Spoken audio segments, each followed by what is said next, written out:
What happens when a powerful federal agency designed to enforce the law becomes the law's greatest controversy? In cities like Minneapolis, ICE agents deployed in overwhelming numbers have been accused of acting with near impunity, leaving fatal shootings, constitutional questions, and a crisis of legitimacy in their wake. A federal court now weighs whether the entire operation violated the Constitution. This is not theory. This is unfolding American history.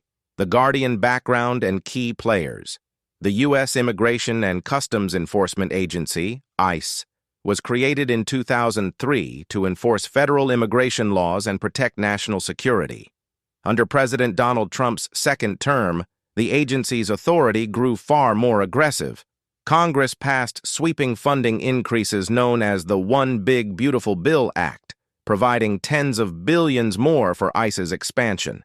Enforcement officers doubled in size, and the agency shifted tactics toward mass interior arrests far beyond traditional border operations.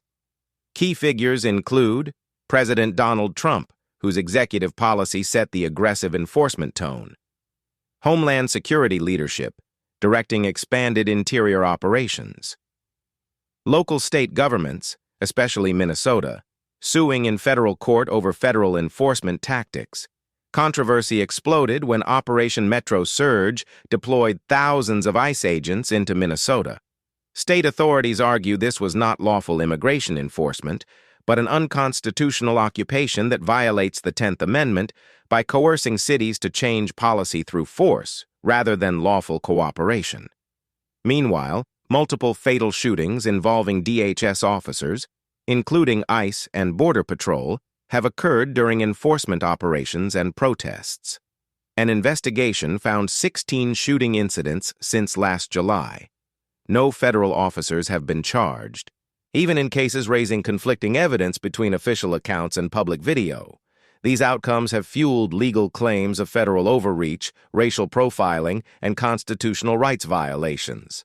Civil lawsuits and state actions now challenge not just specific incidents, but the legality of how ICE operates in American cities. The federal court in Minneapolis is currently considering whether Trump's deployment of ICE agents violated constitutional limits on federal power.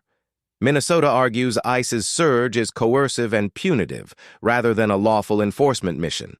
The government contends the operation was lawful and necessary for immigration enforcement.